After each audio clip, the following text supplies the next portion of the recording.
Podcast is intended for mature audiences. The views and opinions expressed are those of the panelists and do not reflect in any way those of the podcast partners, sponsors, or affiliates. Enjoy.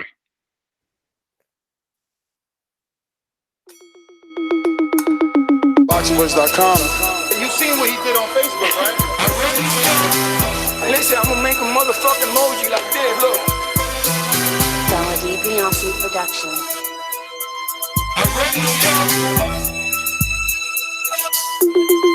ThaBoxingvoice.com. All the guys want. I want what Mayweather got. I want what Mayweather got. We done bust your ass like Mayweather. It was ball. No fight.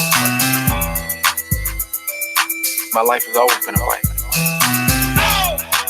I sacrificed a lot to get to where I got to. You don't think you're being overly critical to a guy that took a body shot and didn't go down? There's no pressure. That's just my style. My style is to dominate. I want to get the guy. I want to stop the guy. You know, my motto is man down. ThaBoxingvoice.com. Why you mad? Welcome back, ladies and gentlemen. Welcome back. Good morning, TBV. But I'm under the impression that we might not be live. Even though it says live here right now, Daniel, it's not broadcasting on YouTube. It just keeps saying 26 watching. But can they actually see is the case. Don't see any movement on the video. Also getting a message from Rob saying that there's two shows on YouTube. So YouTube having some sort of glitch. We'll see if we can work through it. If not, there'll probably be a rescheduling of the show. It says that we're live, but for whatever reason, it's not showing up live on the YouTube. Really weird. Yeah, so I pulled it up. They're saying that they can hear but not see. Same thing. I'm able to hear you on my phone but not see you. It just says Hangouts on air. So yeah, I know. It's obviously a YouTube issue. I don't really know if deleting it and rescheduling it will serve the trick. But they're saying that they can hear. I'll leave that decision up to you guys. My co-host, Daniel Alvarez, the cousin of Canelo. I say we try to reschedule. I only see one up here. One person said that they can see us. One person. Jedi Master Yoda. I particularly still don't see anything, but fuck it. I don't know. Huh. Dead air. Well, fuck it. Let's bring it in, Mike. I speak it, believe it, receive it. Speak it, believe it, receive it. Speak it, believe it, receive it. I can't say it enough. I speak it, believe it. With the attempt, 2 attempts, handed bands over. Sicko hit, shot and miss, 2 to stand over. Turn up. Breadwinner, huh? Look who in the building. Let me check my Instagram. I might be at 1 million. And I'm in. ThaBoxingvoice.com. Yo, what's up? I don't know what's going on. I can't see anything, but hey, we're back here with another one. Deontay Wilder, Tyson Fury. I don't know what his weaknesses is. Ooh, that's not a great thing to say before a fight, but it is what it is. I think the champ is just playing a little mind games with him. I think he knows what he has to do to get the job done, and other than that, I mean, I don't see it being a big story like everybody's trying to make it. So let's go ahead and chop it up and get into it. How's it going, Ness? How's it going, Danny? Well, I'm a bit frustrated with the YouTube not being at 100, ruining our morning show. I'm going back and forth in my mind if rescheduling and trying again would be the right thing. But then it would be counterproductive if it just happened again. Kind of like what we're here to discuss. Wilder comes out and says, I don't know what Fury's weaknesses are. I've never dealt with anyone who possesses what he has. I train for anyone as if they were the champion. That's what keeps me sharp and gets me up in the morning. I know that there are a lot of hungry lions who want my spot. We just accomplishing that. I guess it meant to say what we've set out to do. everything that we're preparing for, I want to execute and more. So obviously the sheep narrative is, oh my God, Deontay Wilder is 3 weeks out and doesn't have a game plan. What are we gonna do? Don't all help me at once. Don't all get it. So basically, go ahead, Mike. Go ahead. No, I was gonna say that's the narrative that people are trying to build, even within our chat. Like that's the narrative that people want to run with. Like this guy is finna fight in 3 weeks, but he doesn't have a game plan. He doesn't know what he want to do with Tyson Fury. I mean, like I said before, I think the guy is just being facetious. I believe in my heart of heart that Wilder knows what he wants to do when he gets in that ring. Yeah, I agree. I think, listen, we were in the camp for a significant amount of time. At least I was there twice for this camp, and I seen him hitting target pads and actually hitting the target. He goes to LA. He's doing a bit of showboating. He's not hitting the target. People are making edited videos of that and saying, well, it's only one clip. It's like a 15-second clip that he misses the path like once or twice.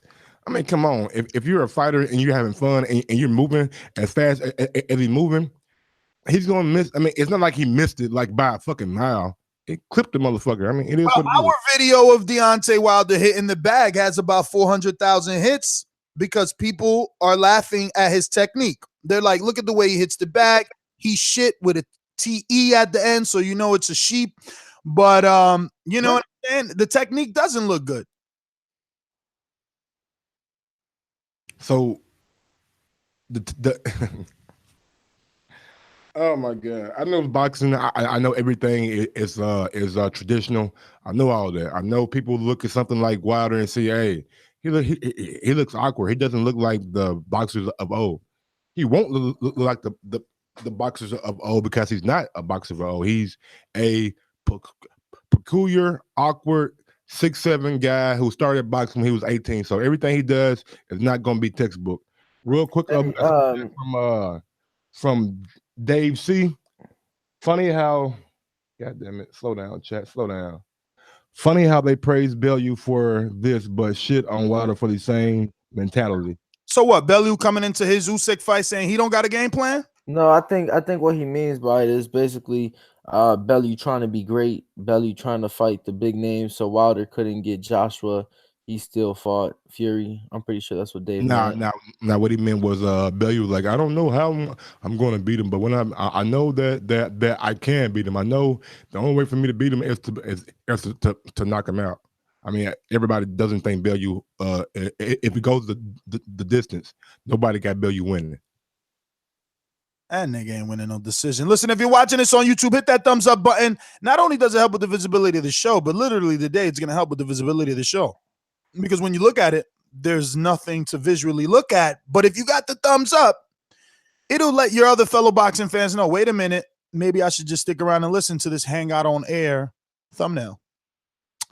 So, look, I was Is it something within the Google Hangout studio? It has to be because I keep hearing like little weird echoes. Gotcha. Unless it's only when you talk, I'm not 100% sure. Like right now, I don't hear it, so it can't be only you. I'm just assuming YouTube is glitchy today. Okay. But you know, I didn't really want to do this show. It's like, what are we here to talk about? You know, that he doesn't have a game plan. Well, last I checked, I've interviewed dozens and dozens of fighters and trainers, countless and countless of times, over and over and over again. And Daniel, you're out there doing the same thing I'm doing. Correct me if I'm wrong. When's the last time a trainer or a fighter or even a cornerman has given you the game plan? No, absolutely not. They don't. And not knowing somebody's weaknesses and having a game plan is totally different. But at the same time, a lot of times they won't speak on it, because if they speak on it, the opponent hears it. Now they're like, okay, well, they know I do this wrong. Let me change that up, or let me go about it a different way. Now, I don't want to say I feel like Wilder was trolling, but I kind of feel like he notices flaws. He chooses to keep what he notices to himself, and he tried to kind of make it out to be like, well, I won't know till I step into the ring, because styles make fights. So maybe that's what he was getting at, that he really won't know what Fury's like until they step into that ring come December 1st. So, but you're right, Ness. I've done dozens of interviews myself. Nobody's gonna give out a game plan or I noticed this. They're gonna say, oh, well, that they do everything pretty well. It's gonna be a tough fight, even though it's not.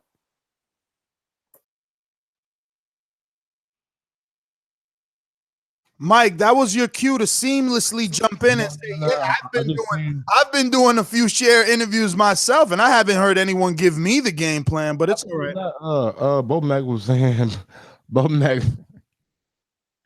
Mac kept it a buck, man. Bo Mac was like, shit, we don't give out game plans. I really don't like to tell y'all what I do when I'm training. So no trainers or fighters are really gonna give out a game plan in boxing. I don't know why. You know what I'm saying? But me, I took that back. It was a guy named Floyd Mayweather who told people how he was gonna beat their ass, and he did. So he's probably the only one that has done it. But in actual reality, like most fighters and trainers don't believe in doing that for some odd reason. I don't really find it too odd, though. I mean, you think about it. If they truly notice something and they work off that and they try to build on that, that is their cue. That is their way of, okay, we're gonna beat. This is the way we're gonna beat our opponent in the fight. So if they think it could be a close fight, why give that out? Why give that away? I totally understand that, Daniel. My whole thing is like a game plan is what you see a person's tendencies like to be. He's like if like when I throw a punch to my right side, he always dips down with his, you know what I'm saying, dip down like this right here to the left side or something like that. Like when Jamel Charlo caught Erickson Lubin, I think that was all game plan. He caught Erickson Lubin when Erickson was dipping down. I feel like game plans are based off what guys do in the ring. So I feel like a guy can't really change what he does just like off the fly. Your habits are your habits. When you get in trouble, you revert back to like what you know. How you feel about that, Danny? No, I mean that is true. That is true. But at the end of the day, when you can have a game plan going into a fight, you can notice flaws coming into the fight, and once you step in that ring, you may have to make adjustments. That happens all the time. We see fighters, we see trainers make adjustments all the time, and that's fine. I don't make nothing out of what Wilder said. I think Wilder was, I don't want to say trolling, but it's like, yo, if he doesn't want to give out his game plan, then he don't need to give out his fucking game plan. Like, it's that simple. So, and at the end of the day, he's never been in the ring with Fury. So once he steps into that ring, they may implement a certain aspect of their game plan. They may try to do certain things. They, may need to make adjustments throughout the fight. So that's all I make of it. I don't think people saying he wasn't training. And I got a quick question for you too. Somebody in the chat, they called me a wigger, and I'm not familiar with the term. I'm just curious to know if you guys know what that means. Oh, a white N-word, or actually not a white N-word. It's a white dude that is trying to act black. Yeah, pretty much same thing. No, it ain't the fucking same thing. Then you wonder why they call black people nigga. You talking about same thing? How you gonna say it's the same thing? I'm saying like the analogy that you gave is pretty much the same thing. A white N-word. Not really, because then you just stereotyping all black people as niggas. No, I'm not. What? Whoa. Yeah, I wasn't trying to turn this white into N-word. Is not. It can't be that. Anyway, another day. Okay, yeah, that's another day. That's what the term stands for, but that's not what it literally is. Like, Obviously, Yeah. obviously, Wigger is a play off of nigga, but Yeah. you know what I'm saying? To say White boy. that it's a white boy trying to be black, it would be racist because now you're calling every black dude a nigga. Get it or no? I'll do anyway, though. I think. I mean, you know, Mike, inner city people use it like that. Like we call everybody that. But I'm saying if it was someone else, then they take offense. You know how it go. And everybody, I do believe that I have a very, very special guest going to be joining the show probably about 9:25, 9:30. Cassius Chaney. He's a heavyweight prospect that has an invitation to the Wilder camp and also has an invitation to the Fury camp. And we're going to see which one he decides to go to. Send me that area code in case he's there. I could, you know, he might be. No, I'm about to text him now. Well, send me the area code so I can check on the switchboard if he's there or when he gets there. Yes, sir. If you want to be here and call in and talk and give us your opinion, the number to call in is 1-425-569-5241.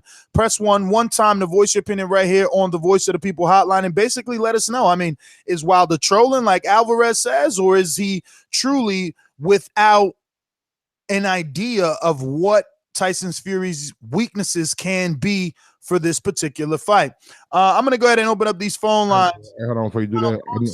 I know it's kind of crazy, but I can normally like see the number on the screen right here, but I can't see it. What's the number again? 1-425-569 5241. 241. I already. And smash that thumbs up button. It helps with the visibility of the show. And if you really, really like us, you know what I'm saying, go over to our website, ThaBoxingvoice.com, and click on the affiliate sponsors link and check out all the stuff that we have from Amazon to Blue Apron to Own It. I mean, everything from that is just full of things. So just check it out. And whatever you do click on, you can go shopping, and it costs you. I mean, it does cost you something to go shopping, but we do get a little kickback on what you get. So it don't cost you anything. You know, I mean, they can go shopping for free. Well, though, you can't go shopping for free nowhere. I know. But you're going to do your regular shopping, and TBV will get a kickback because you used our hyperlink. There we go. We'll get a kickback for you using our hyperlink. These calls are brought to you by El Camino Electrical Services, experts in electric vehicle charging stations. For consultations and turnkey installation, visit us at elcaminoelectricalservices.com. Phone lines open. Don't forget, why type when you can just Skype us in? Add Nestor Gibbs on Skype, and you can call us at 1-425-569-5241. Looks like we got somebody in California, if I'm not mistaken. 909, right? That's Cali? I couldn't tell you, but Cass's area code is 860. Okay. Let's see here. We got Julio in LA. What up? What up, What's Julio? going on, Mike? What's going on, Ness? What up? You know, I'm thinking that this whole act that he doesn't know, he doesn't have a game plan, like Wilder not having a game plan. I think it's just an act to have people talking. You know, the more you have people talking, the more the other team's gonna be like, you know what, this guy doesn't know what he's gonna do inside the ring. But the game plan, he might have a game plan, but once you go into the room, like once you're in the ring, things can change. Just like what's that guy, the one that got caught? What's his name? The one that was supposed to fight the UK fighter. What's his name? I forgot his name. It's not important. But anyways, yeah, I think he has a game plan. I think it's just an act. Because the minute you sign a contract, you already know how to beat the guy, you know. So that whole game plan is it's out of proportion. It's just an act to make us think like, oh, this guy doesn't have a game plan. But overall, that's all I gotta say. Thanks for your call, big homie. I don't know, man. I don't think fighters have the time in an 8-week training camp to strategically think about what needs to be leaked out to the media to raise the profile of the fight. But we got undefeated prospect Cassius Chaney, just coming off a big 4th-round knockout on Golden Boy's Facebook main events live stream. Was invited to Tyson Fury and Deontay Wilder's camp and hasn't made the decision on which route to go. Hopefully we find out some of that info right now. Cassius, good morning, brother. How are you? How's Connecticut treating you? Is it cold? Good morning. It's not cold actually. It's actually been decent weather since actually for a few weeks now. I've heard but I was in Baltimore and that weather was great. So, but so far it's cool right now. It's not too cold yet. Cassie Cheney, man, let's go ahead and dive right into it, man. Your last fight, you got caught. You know what I'm saying? You got caught being kind of complacent, but you held your composure. You came back and you got the knockout. Can you just speak on what was going through your mind during that fight and how you feel when you got back to the locker room, knowing that you overcame a minor I don't know the word, but you get what I'm saying. Minor setback. I mean, I wouldn't call it a setback because he won the fight. Blemish. There we go. Minor adversity or something. There we go. Yes, sir. Adversity. Yeah. It was more of I kind of went down. I did go down to his level as far as his height, and he threw like a little tricky shot. And, it was more like I was just more mad at the situation because I was doing the right things to just stand tall and just picking them apart. And I felt like the knockout would have presented itself a little bit. I just started, I was kind of speeding it up a little bit. And, he lured me to sleep, just, caught me overthinking. I was thinking about going to the body and I really didn't need to. That's the whole point, is that at that point I really didn't need to go to the body. And he went down, so I bent down and he caught me with like a little loopy shot, but I was just more mad at the situation really, and I was thinking like, dang, this on live television, man, this on live Facebook. So, right then it kind of was just like, just stay calm, stay composed. I mean, he tried to get me, but we do a lot of similar, strategies in the gym. And, I'm used to kind of, I wasn't tired at all, but, I'm used to kind of making myself dizzy and then hitting the bag, or I do little stuff like that to simulate if it ever happens. So I was cool. And then once that third round came, I just kind of systematically, confused them. And then the fourth round came and I knew I was going to be able to get the knockout. I honestly predicted, and I don't like predicting, but I had it going no further than 3 or 4, just because I wasn't sure of his experience, but he had some decent moves. So, Cassius, I'm Nestor Gibbs, one of the hosts on the show. I just wanted to ask, I recently received the press release from Main Event stating that you re-signed with Main Event. So if you could just give us some details, how many fights per year and how many years? Well, the years is 3 years, but the fights per year, it just depends on, how I'm feeling as far as like how each fight goes. I think they'll let me fight on all the cards if I'm up to it. They have 7 shows, I believe, and or they have a lot of shows. I can't really say how many they have, but I can't see them saying no to me if I say, hey, can I fight tomorrow? You know what I mean? Can I fight, the next month?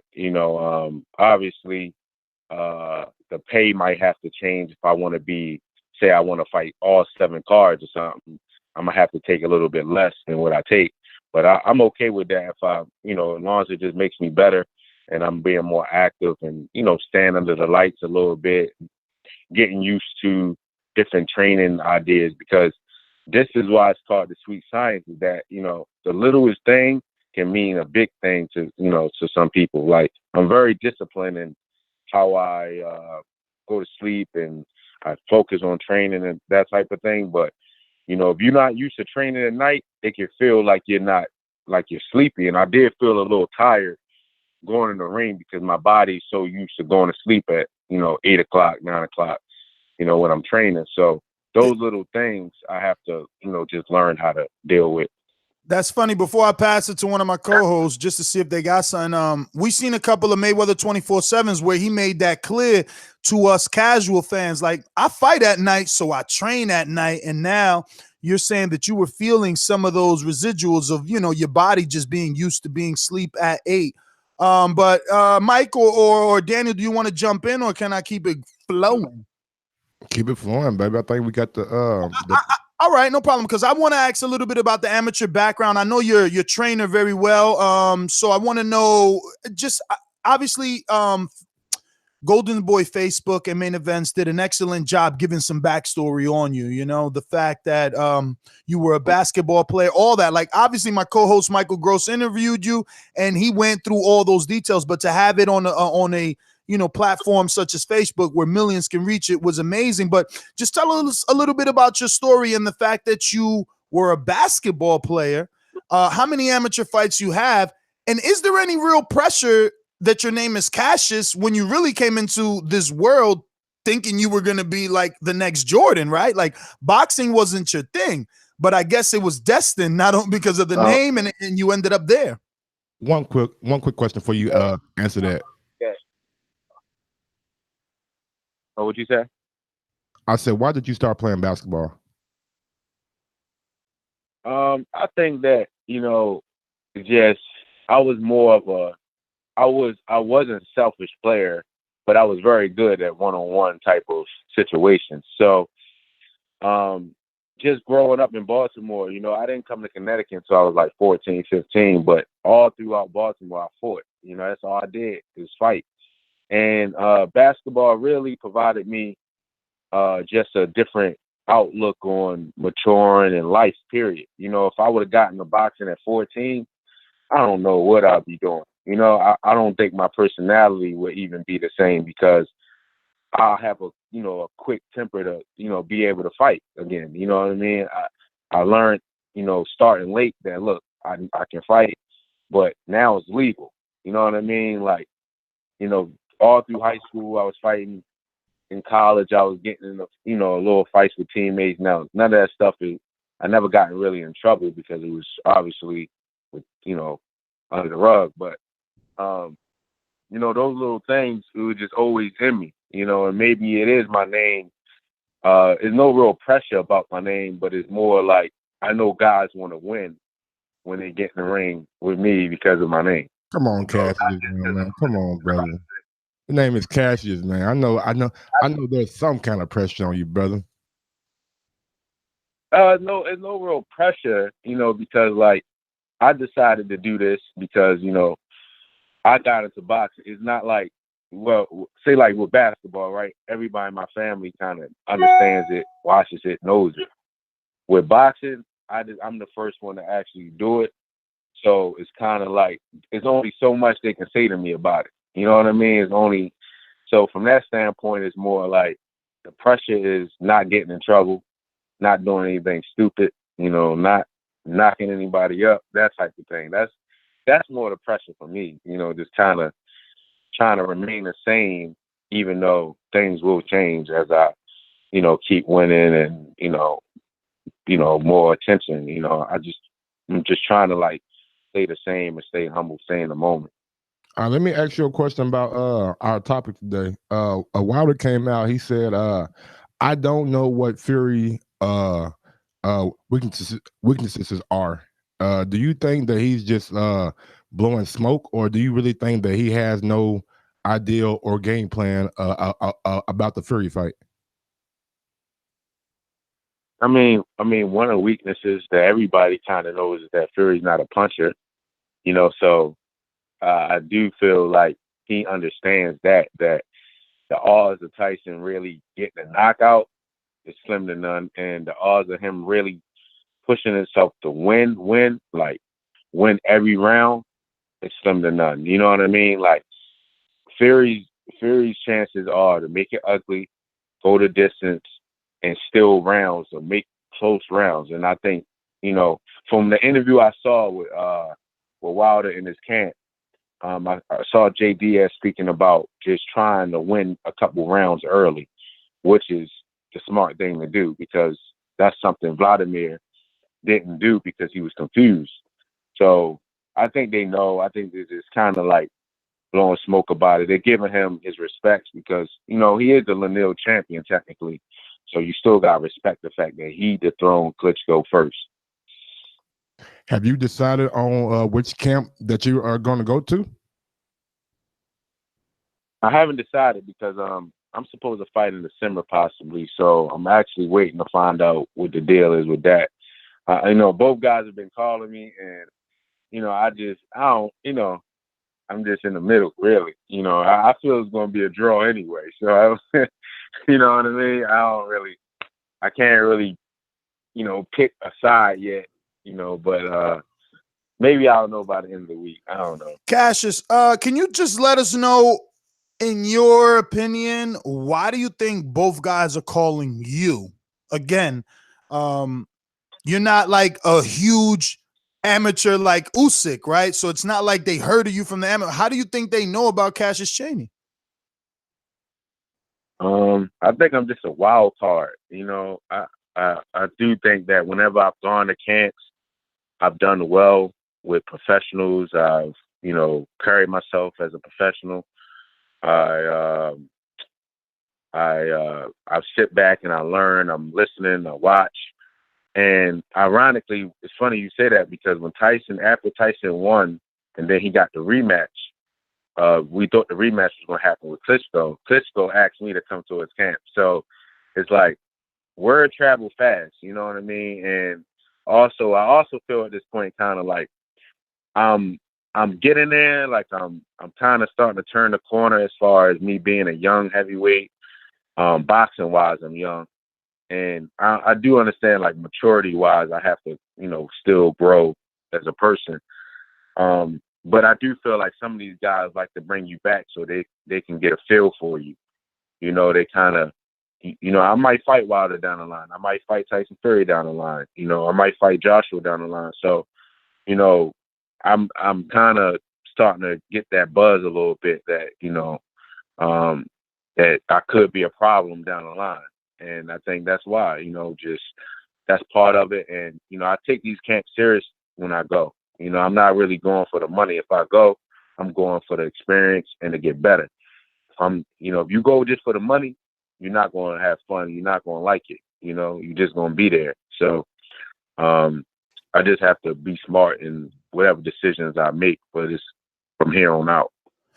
So with that answer in mind, who do you feel at this point in your career you can learn more from, right? Like, for me, as the person asking you the question, I guess is, do you want to go and feel the power of Deontay Wilder early in your career so that you have that barometer? A, you know what everybody's talking about. B, now you've been hit by, the guy that they say hits the hardest, and everyone else you can kind of gauge. Or do you want to go to Tyson Fury's camp and learn some of, or pick up anything from, someone that they say is a very high level boxer to be a heavyweight? His movement, the way that he kind of stays on his toes.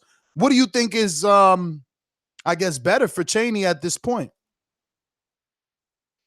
It's interesting because, like, I think I can't compare some of the guys I've been in the ring with Wilder, clearly. Like, I don't know, and I've actually been to Tyson Fury before. So it's like, it's more of a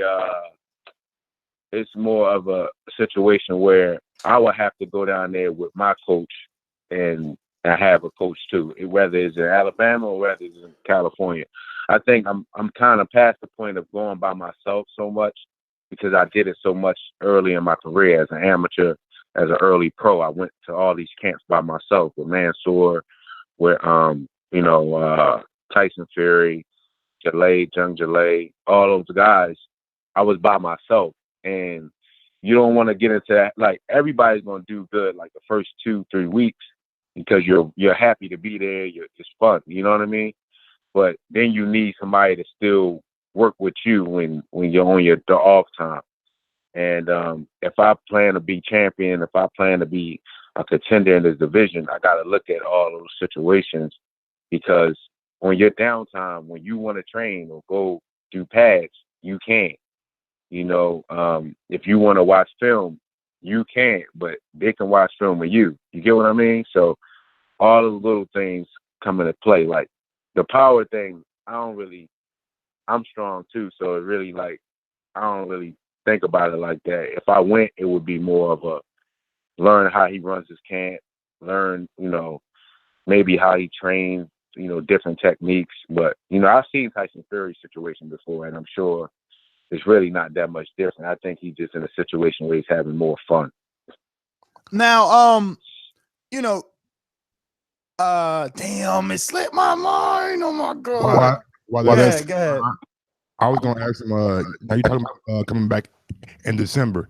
Do you guys have a opponent in mind, or is it still being developed? No, I don't know. I really don't ever really know for sure. Because things happen, like guys pull out, guys get hurt. So I won't know until a few weeks probably. But hopefully, it's a tough guy again, and somebody that can make me think, or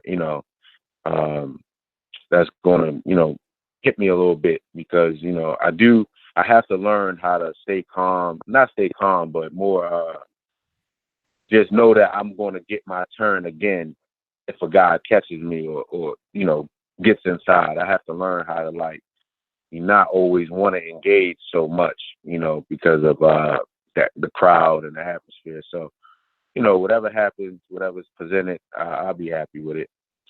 So, Cheney, I actually remember now, right? Like you mentioned the fact that you ain't going to camp no more without your trainer. I just wanted to ask, why would, if you don't want to give your specific reasons, like why would a young fighter go to camp without his trainer? And B, Deontay Wilder definitely allows his sparring partners to bring his trainers. We were just there for 2 separate sparring partners, and they all had their trainers. Oh, that's cool. That's great. Oh yeah, that makes it better. I would say early on it's okay to go. I really don't think it's okay to really go.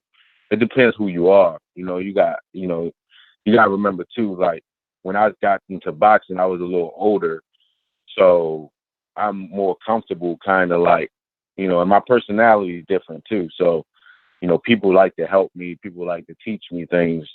So when I go to these camps by myself, I'm more serious about just learning and watching and that type of thing. But then at that off time, when I want to train or if I want to get pad work, that's the hard part. You know what I mean? That's the tough part. And when you start to feel a little dang, you start to get a little stale over time.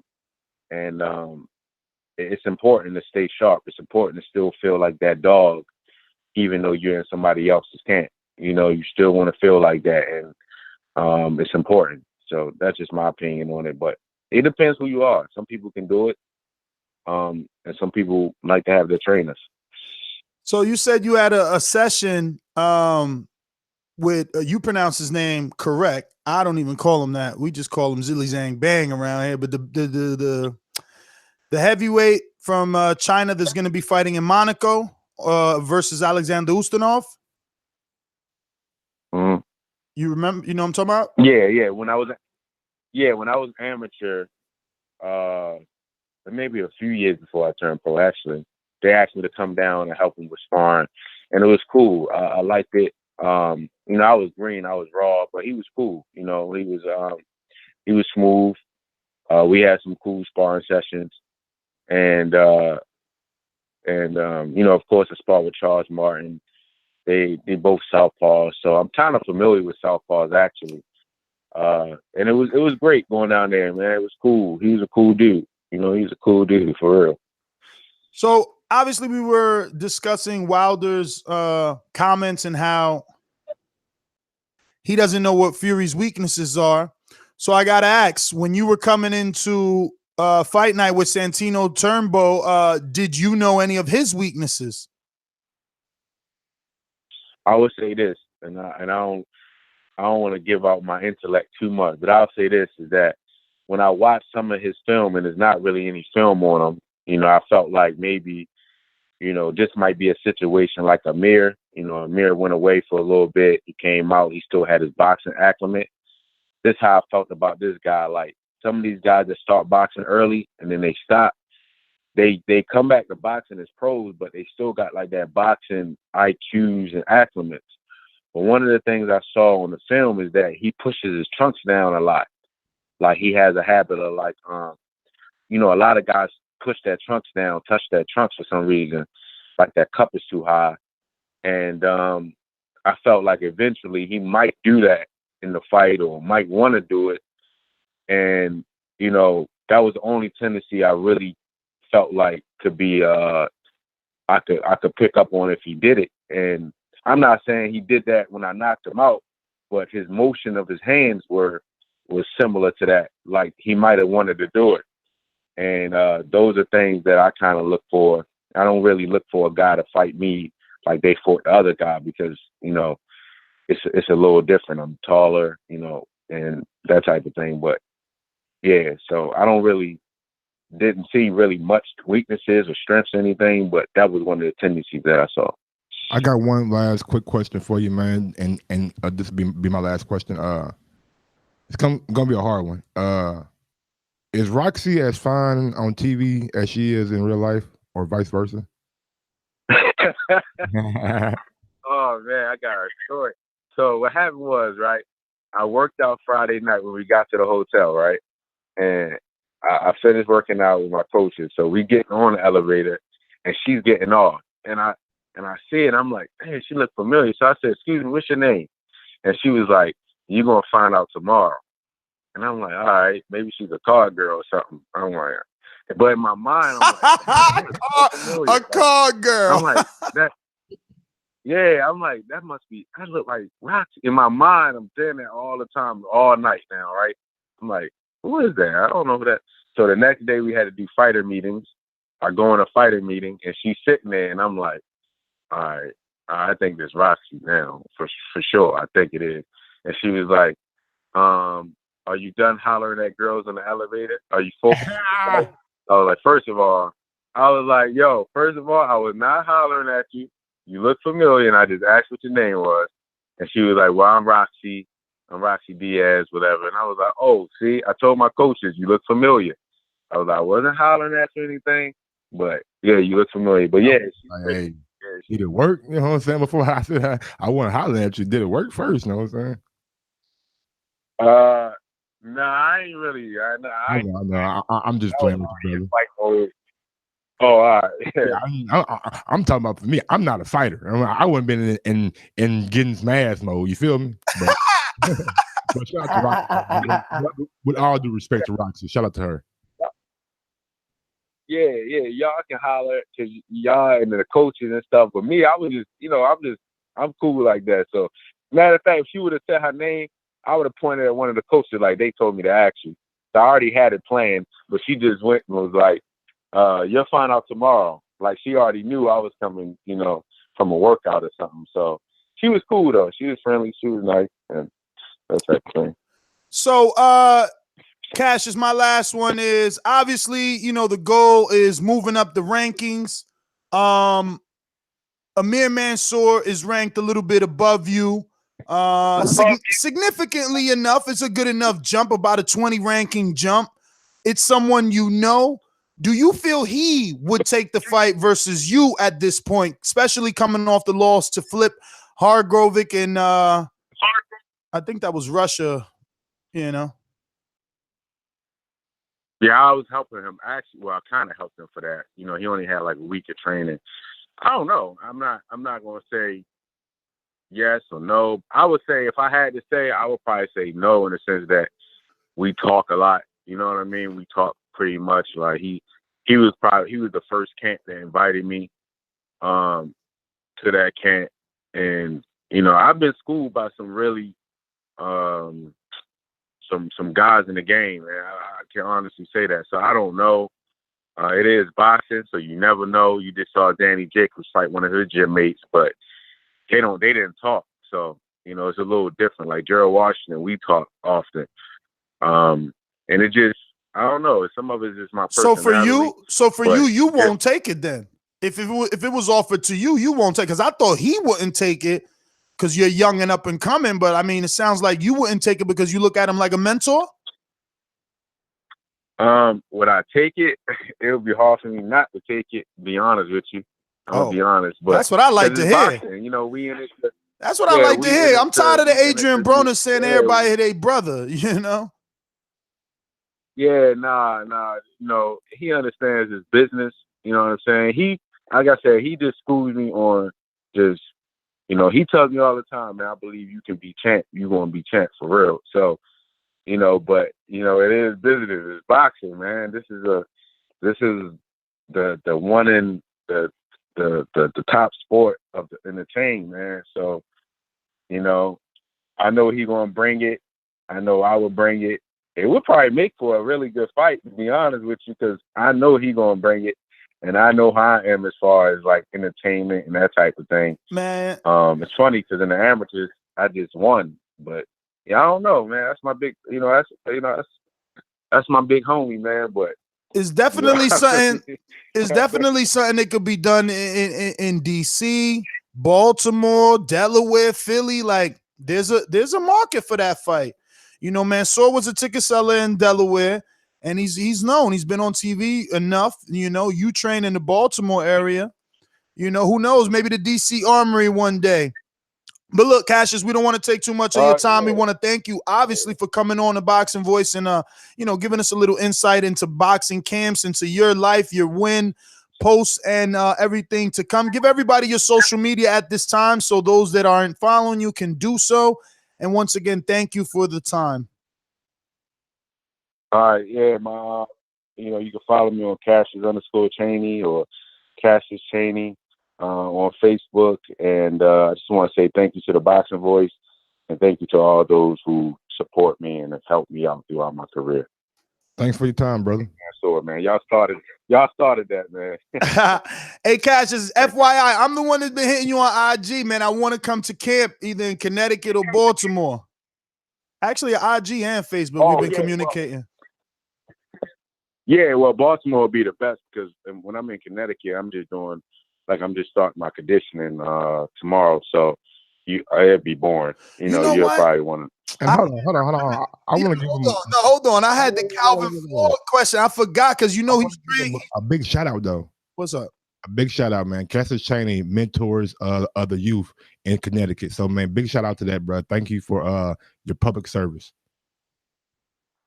Oh yeah, anytime, man. You know, I have to do it. You know, it's a thing that I really have to do. If I don't do it, I won't feel right. So I have to do it. It's just, you know, it's just part of me. So I wanted to ask obviously about Calvin Ford because that's your head trainer and you know, he used to or may still, it's very cloudy what his relationship is with Gervonta Davis, but we know he got Gervonta to the point where everyone started to look at him before the Mayweather contracts, before becoming popular. So just what do you think of Calvin as a trainer? And do you see yourself sticking with him, or can it be a Gervonta Davis story? Nah. My situation is totally different because, like, I moved from Baltimore as a kid, came to Connecticut, and now I'm back in Baltimore for boxing. So it's more like it's crazy. Just I never thought I'd really be back. Tank is there. Tank is back. You know, he's training. You know, he's down there training. Coach Calvin, man, they're great, man. They're great. I tell people all the time, like, I understand sometimes, like he's so passionate. You know what I'm saying? Those guys are so passionate. Like Coach Calvin Coach Calvin and Kenny, they go to the gym at 10, right? Say we train from 10 to 2. He's back. He's there all day from 5 to about 8:30, 9 o'clock when the gym closed because the kids come in at 5. You know what I'm saying? So you like the commitment this guy is bringing to boxing, man. It shows that one, his intellect is high because like he's keeping himself busy because he might start thinking about doing other things because he's so smart. You know what I'm saying? He's smart. So, man, it's crazy. And I just told guys, in my opinion, the guys that I talk to amongst the gyms is like, you can go talk to him. Like, you have a situation in life or you're training, you feel a little funny, you can go talk to him and he'll adjust. But if you don't talk to him, you won't know. he won't know. And, now you kind of made a decision that might not have been the best decision for you in the moment. You know what I mean? For other people, I'm not speaking about Tank. The Tank just talented, of course, but for other people, you should just go talk to him, sit down, and then go from there. Well, all right, man. Thanks again. Thank you for coming in, and thanks for that last bit. I really was interested in that, and I want to see Calvin obviously get his shine in the limelight. For bringing people along, because he's done a wonderful job with Gervonta, and obviously he's got you to this point where all eyes are on you. Cassius, thanks again, man. Enjoy the rest of your day. Thank you. I appreciate it, man. Y'all have a good day. All right. Let's go out to the phone lines. We got a few people here. We're going to go out to Dr. Feeney. All right, Dr. Feeney, handle your Skype. We'll be back to you. In the meantime, we will go out to DC. Marcus in DC, talk to us. Yo, what's good, baby? Yo, I came in on the back end. And I was listening to the boxer talk about Tank and them coach and them out there. I noticed a lot of trends with the boxing right now, and maybe y'all could talk a little bit more about it. But I noticed more that there's more of there's a community center guy who's in charge of sees their community and opens a boxing gym, and then one fighter comes through all of that and kind of puts that trainer and or center or boxing club on the map. A couple of them have had more than one person, but I noticed now it's really they get a one and done shot. And I think that was the idea that behind Eddie Reynoso and Chepo as well, that they just felt like people just felt like they had Canelo and people aren't really teaching. One thing I do know from watching Tank boxing amateurs and one of my buddies having a scrap with him all the time, it seems like in the championship, is that those community center guys, man, they are more committed than just, the boxing, the preeminent pro boxing. A lot of them, that's a good and a bad. They're accessible in the community to other fighters that are not like the Tanks, that are not like the Anthony Petersons. The drawback sometimes is that they're not full-time professional coaches. So, shout out to them. I want to give a shout out to what he was saying. I echo that, but a lot of times I think some of our fighters are hurting because they're not being taught the nuances of the game sometimes. And I think that hurts them. But some of the boxers, because a lot of the boxers out here on that level, it's not as prominent until you start seeing them fight people who are coming from more established gyms, more established teaching programs. And so, like I said, kudos. It's a positive because it's good in the community, but sometimes it hurts the fighter. But I'm going to finish listening up. I don't know, Marcus. I don't know. In that particular area, which we're talking, the DMV, Baltimore, Virginia, Maryland, we could only talk about Headbangers Gym with good old Barry Hunter, Patrick Harris, right, a.k.a. Boogs, the pad man that does all the infamous pad work with all the famous fighters. Patrice, yeah. And I mean, you got Jerry Hurd. Jerry Hurd trainer's not. Yeah, but Ernesto's not known, and Ernesto's only known for Jerry Hurd right now. And the guy was like, it could be Dusty's father's known for Dusty. Dusty Harrison's about to fight because he just got out of his promotional stuff with Rock Nation. Yeah, most people don't know his father with old school boxing. Yeah, but I'm saying he ain't even on that level though, because Dusty's been passed around to numerous trainers. He was just training with Barry Hunter. I understand that, but this is my point with that was saying is most people who go to these other trainers don't have the success. Because some of these trainers had the success with the fighters that they produce, but are not naturally really good teachers. That's why you see fighters that are going to Virgil aren't having the success Andre had. You see fighters going to Barry and they're not having the success that Lamont had. So, and you see fighters go to Kevin Cunningham and you're not seeing them have the success Devin Alexander had. And a lot of times, like I'm saying, it's not a bad way. So one person who I would tell you who in depth themselves in it, but they still haven't produced another fight that's won a champion, is Kenny Porter. Kenny Porter let everybody know, like, man, I ain't really know too much. Like, I used to fight and everything, but I didn't know how to train. I don't know how to train what I'm saying is, how do you train a person who's not as talented as the preeminent fighter that walks through your door? Like, it's not hard to train a diamond, but can you train a diamond in the rough? So, but like I said, but that's what I'm saying. That's what I was trying to get to. Like, Barry Hunter is different, and at this point, Calvin Ford is different. Barry Hunter has trained numerous fighters. Remember, he was an Olympic trainer.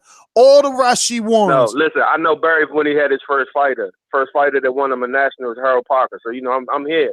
What I'm saying is there's other fighters that have come to him, but they haven't had the success Lamar has. And to be perfectly honest, is because Barry is a lot about the industry at that time. Barry didn't understand, even in the teaching game. You know what I'm saying? So there's other more prominent trainers in DC. Marcus, name the fighter that came to him that had more talent than Lamont for him to actually do something. Dusty Harrison came to him. No. I get Hank Lundy came to him. Like, you acting like somebody. You acting like you. Hold on a minute, because you trying to make your point, but you ain't letting me speak, and you ain't making no fucking sense. Because Freddie Roach, on the other hand, has received secondary talent that does have fucking elite level talent, so he can make them look better. But Barry Hunter, like, who he got over there that came, Broner partially came over there, still with Mike Stafford. Like, no one really ever came to him. And the ones that did, like Austin Trout, I think he did well with Trout, and I hope Trout goes back to him. So here's what I was saying to emphasize your point. A lot of these fighters are coming out. They're incomplete fighters. So you're right. Him getting somebody that's not as talented, it doesn't show success. My point is that hundreds of fighters have gone through his gym. I know this. You see what I'm saying? Hundreds of fighters have gone through some of these other trainers' gyms, and they haven't had the success because the talent does not oversee the teaching. See, Lamont has a will. Lamont has technical fallacies that another trainer that I know here personally had to touch. Nor Anthony knew how to throw a right hand correctly. They had to go to another trainer to say that. Now, I'm not saying that to throw Barry under the bus because Barry's having success, but what I'm trying to say is that there are a lot of fighters within that regime, Mike Rozier, Virgil, all these trainers included, usually had a community center. A preeminent talent came through there that they didn't know was a talent that superseded the fact of their lack of knowledge of the game, their lack of teaching of the game. Because we notice when we see some of these fighters get up against the more people who are coming out, like Kronk is putting people out. Ronnie Shields has a decent, has a live pedigree as far as teaching and who these people learned under. And you'll see it when it gets further up. You see these technical issues. Even with Terrence Bud Crawford, he's an amazing fighter. But he was a talent coming into Bomac, and him and Bomac have done great with him. Barry did great with Lamont.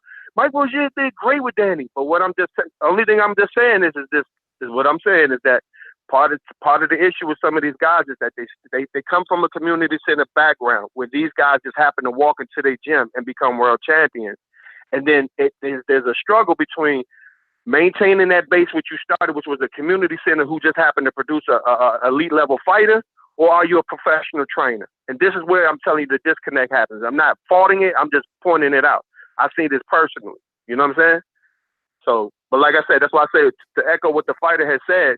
I know that the trainers in them out of UMAC, because that's the name of the boxing gym out UMAC and Upton out Baltimore. What he's saying is 100% true. He got to come back that evening because he still got kids that's coming in and he's tutoring that he's providing. But that's everybody. That's everybody. It's everybody nowadays. It was. But that's the point of what I'm saying is this is how boxing trended. It was not that way for Emmanuel Stewart. It was not that way for Eddie Futch. It was not that way for the Butchcomb brothers up in Boston. These dudes was 100% professional trainers. They were 100% professional. So Krung Gym in the boxing. So Krung Gym wasn't a gym open to the public, is what you're trying to tell me? Because no, that's I'm not saying wrong. Gym open to public. Gleason's is a gym open to the public. I'm saying anybody wants to come pay dues, and that, you know what I'm saying. Like, any gym will let you come in there and train. That's not what I'm saying. All right. Anyway, Marcus, I'm gonna get ahead and get on because you're taking us way off topic. I'm gonna get ahead and get on. I'm say, man, it's thousands and thousands and thousands of fighters and only 4 belts. Everybody can't be a fucking world champion, homie. That's all I'm gonna say. Well, absolutely agree with you on that. I just disagree with him. Like, even if Emmanuel Stewart, who I've talked to countless times, still can't even erase his number from my phone. Like, even if he was a full-time trainer, like, he still got people who walked in off the street. Exactly. And he gave them their time. And even if it's from the corner of his eye until that, who was the trainer I think it was JD speaking about that. Like, that he sees countless fighters come in and they think that he's not watching, but he's watching from the corner of the eye, seeing if you doing what he's telling you just to do it, or are you doing it with hunger and ambition. You know what I mean? And I just think all gyms are like that. Look, it's not a bad thing or a good thing. I mean, actually, I think it's a good thing because I think it's just like casting a net, right? It's a way to get more fighters. Mm-hmm. Yeah, you helping kids off the street, but at the same time, you fucking you doing quality control. Like, I don't know what he's talking about, but I expect Headbangers to continue to produce fighters because they have a really deep amateur system in that gym. There's dozens of young kids, so someone's gonna pan out. And exactly, and like by me like starting to do like all these interviews and stuff, like you start to like hear like people like didn't come to boxing to fucking box. They come to like get discipline. They come to lose weight. Yeah, they come to get off the street. They come to do something positive. Right, because boxing is an inner city sport. Poor man sport, man. Let's be honest. Shit, poor man sport. Only thing using that is shoes and gloves.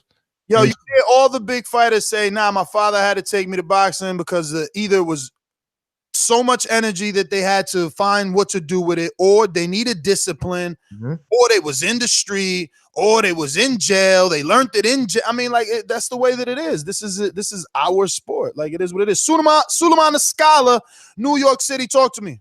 They might want to have one more point, but fuck, go ahead. Yeah, how you doing? How you doing? Listening to the show, man. Listening to Cassius Shady, man. I mean, Cassius Shady, all he got to do is just learn the trade. That's what he's doing. And he's on to come up. I think he should get a regional belt right now at the time, fight for one of these regional titles, and get him more ranked, more credibility. That fight with Amir Mansour will be a good fight. Amir Mansour is right for him at this time. And then see if he could get an opportunity to fight for maybe a WBA regular belt against maybe like Baby Miller or Manuel Char. Then from there, move on to a heavyweight title bout. Yeah, not no Baby Miller just yet. But who he could take on? I mean, it's a step backwards in terms of rankings, but it's still a barometer fight, a common opponent. He could take on Fred Cassie. Fred Cassie. Am I still on? Yeah, you still on, Suleiman, and he could try and get Thomas Adamic, right? Because Thomas Adamic used to have a relationship with Main Events. He doesn't anymore, but I'm sure they got their phone number. You know what I'm saying? Get the old man name, get that veteran on your resume. That Joey Dueco too. I mean, Joey is a good fight. I think Joey's coming off a loss right now, though. Let me look it up. He went somewhere and took a fight in another country or something. Let me see. Last fight, yep. He just lost to Andrei Fedosov in Russia, bro. Yep. Well, stop points. The kid is good, that's man. Just let him, that's two back-to-back losses, though. You're right. I mean, again, in terms of world rankings, Cassius is doing better than Duelko at this point, but for experience, I like the Duelko fight. He can actually box. He just ain't no puncher. Even though he got 11 knockouts, right? But I don't think he's a puncher. Yeah, I would like to see Shaney, build up his resume and get the opportunity to fight for a world championship. He has a lot of potential, and I'm happy to hear about him. And we should be giving him positive comments and stuff like that, so he could build up his career and have a positive mental attitude and possibly become a world champion. Thank you very much for giving me the opportunity to be on your show, and you have a great day. Suleiman. Yes. Before you go, obviously, we're talking Wilder, Fury, and when you're on that level, elite level, you get criticized for everything. So for Cheney, does he need to cut the hair, braid the hair, What do you think? You like the hair? Are we for real? But Shaney should stay like that, man. That's what he likes. If Shaney likes to have the hair, like why not? I wonder. I should should have asked him. Because I wonder if he's doing the afro for like a throwback, or throwback to like the olden basketball. That since he's coming from the basketball background, is that like part of the look? Yeah, but if he feels comfortable with it, man, and it's not affecting his career, and he's still acting professional, he's not doing nothing outside, no extracurricular negative things outside boxing. So why not, man? The kid got a nice little hairstyle. Let him fight with that, man. I mean, I ain't saying. Hey, wait. I never said there was anything negative. I'm listening. Ha, come on, man. About my hair, 2 crying emojis. Yo, listen. You know that all the time, Mike. You're one of the main ones to be like, "Oh, he's a good-looking kid." Look, bro, that's his look though. And I'm not saying, but I never said it looks bad. What I'm asking is it a playback to like basketball? You know, the back in the day ballers. Fuck that. You said shit. I thought we was talking wildest comment about not seeing flaws. Daniel, did you just wake up, Daniel? Real quick. If he gets a knockout that just goes viral, like just goes viral for some reason, and people see that big ass fro, they gonna know him instantly from that fucking fro from now on. All right, and I'm not saying anything's wrong with that. That's why I asked the question. Let's go out to, I don't know, I think this is definitely UK or Scotland or something like that. Dr. Finley has his audio sorted. Talk to me. Oi, Gypsy boy. Thanks for having me on your show today. No problem. Thanks for calling in. Can you hear me okay? First time using Skype, not very familiar with it. You sound like a champ. From Manchester, England.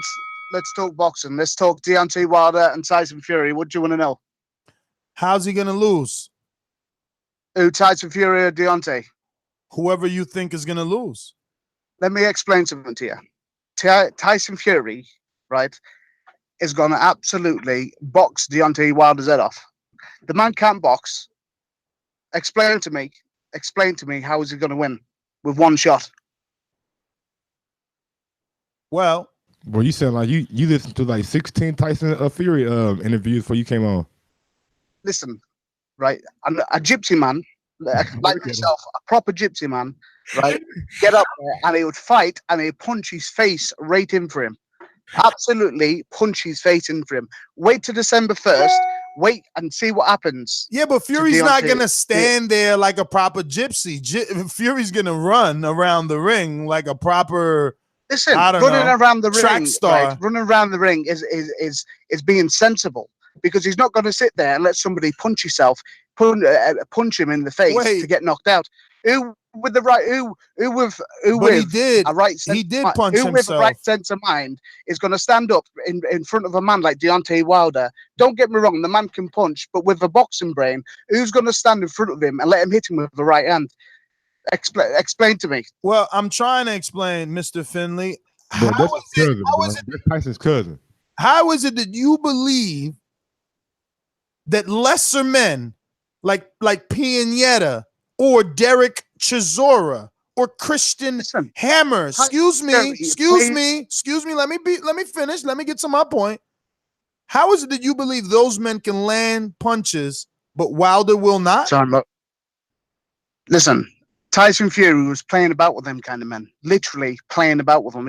All they was is just little warm-ups. So wait, you haven't made up in your mind that he's not going to be hit? Listen, Tyson Fury, Deontay Wilder will not be able to land a clean shot on Tyson Fury whatsoever. He's going to put. I'm telling you now, right? Listen, the man is the Tyson Fury fan club. Listen, the man's very athletic, right? The man should be a basketball player. Like, yo, you definitely watched all the Tyson Fury interviews before calling. Best man on the planet as we speak now. Tell me, who's a better boxer in the heavyweight division than Tyson Fury? That is the best boxer. Luis Ortiz. I don't know. Better boxer is hard to say, you know. Tyson only has had You know what? Tyson, You listen, don't know. no. It's Because hard he to isn't. say. It's Tyson hard to Fury, say. the best boxer, right, in the heavyweight division now as we speak. So we're talking a man with punching power against a man who's an extremely good boxer. Look at Floyd Mayweather, man. Look what he did. Floyd Mayweather absolutely annihilated. He got in the ring with punches. So he got now in the you're ring with comparing Tyson people Fury just to taking- Mayweather. Didn't Mayweather knock Ricky Hatton ass out? Wow. Dr. Finley, thanks for calling in. You're punching after the bell, though. But did he really just compare Tyson Fury to Mayweather? Yo, that shit was pure comedy. Pure comedy. Yeah, but hey, he has to be like his cousin or like long lost relative or Bro, something. Yo, Dr. Finley. Terminated. Yo, I got shit for Canelo. I thought Canelo had a chance to lose. This man said Fury will not even be punched. Like, No, he said no. To be fair, let's not troll him. He said that he won't land a clean punch. There we go. It was the exact Deontay Wilder. Tyson Fury quote. He said there's not a man born from his mother's womb that can be Tyson Fury. Pretty sure he said his mother's. No, but not that quote. Tyson has another one saying that Wilder won't land anything clean. Yeah, I know. I'm just fucking around. Mm-hmm. But do we got some more call-ups? I think we have Idris. Idris, you there? Going once. Idris. Going 2 times. In the UK, going twice. Maybe 3. Arrivederci. Peace. Goodbye. These morning shows are getting longer and longer. I want to thank Cassius Chaney for being on the show and sticking around, tuning in to check out some of the live callers that called in after his call. And obviously giving us some insight into his camp and into just the overall boxers camp, right? And as far as final thoughts on the topic, Wilder saying that he doesn't know what Fury's weaknesses are. Man, shit, his chin. I'm pretty sure everybody's told him that. So yes, he's fucking trolling. If Fury could be dropped by Steve Cunningham, Dr. Finley, I know you're still listening. There's no way this dude wins. There's just no way. I know that Fury likes to say, "Oh, Dr. Steelhammer, he had an 80% knockout rate," but he was never a killer. He had knockout ratio. He was never a killer though. He never had killer instinct. He never went for the kill. Look at I was watching that fight with Michael Moore on the Contender when he suffered the headbutt. Yeah. Like I ain't see his next fight because I'm late in the series, but he ain't no killer. He was landing more right hooks than a little bit. Even Ward told him, "Why you ain't shoot the left hand down the middle?" He was just tired as fuck. Maybe he'll kill in the future when he get his win up. But how many times did he have old boy days and didn't finish him? You need a killer. Wilder's a fucking killer. He seen Luis Ortiz stumbling and he ran across the ring like a fucking track star. You kidding me? You got to be a killer if you want to hurt Fury.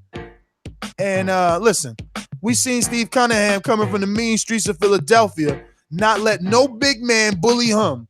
You know, Fury had to start cheating with that forearm and all that shit. But anyway, those are my final thoughts. There's no way that Wilder's serious about this, and no way he doesn't land a shot. Get the fuck out of here. Bro, he landed a left hook on Malik Scott, and he was out. Absolutely. My final thoughts are pretty much like yours. I don't think Wilder was just trying to give away his game plan. I don't think Wilder was trying to give away even what they were even discussing within this camp. So I think he's playing everything close to the vest, you know what I'm saying? Being fun with the media, being a little goofy sometimes, you know what I'm saying? I know it's a pad video floating around, but whatever. Yeah, pretty much. Follow me on IG at Gross1911 or on Twitter at Gross2312. Danny. Like I said, that man was definitely trolling. He's probably tired of being asked the same questions over and over and over. Definitely trolling. Don't forget to tune in today for our weekly Thursday show. That'll be today. I'll be on for that one as well. 7 p.m. Eastern, 4 p.m. West Coast time, 6 p.m. Central. We might even be back with a 1 o'clock show or 12 o'clock show with Ronnie Shields. I know he told me he'll be free today sometime around 1 or 12, and we could talk that Laura shit, Laura allegedly dropping out of VADA, but then signing up to 365-day VADA with the WBA. I mean, there's a lot to talk about, obviously, for Thursday's show. Exactly. Absolutely. Thursday flagship at 7 o'clock tonight. Absolutely, but it's always good. Set that reminder. Tell a friend to tell a friend, and go to our IG page. I'm telling you, we're trying to get that motherfucker jumping. So tell a friend to tell a friend about that too. Absolutely. Always good to be on. Everybody can follow me on Twitter and Instagram at Rainwalk Danny, Las Vegas, LA correspondent for the Boxing Voice. Yes, sir. Rainwalk Danny. Hey, don't sell yourself short, Danny. They call you Rainwalk for a reason. Why they call you Rainwalk? Because I'm everywhere from behind the scenes to in the ring and everything in between. All right. Peace.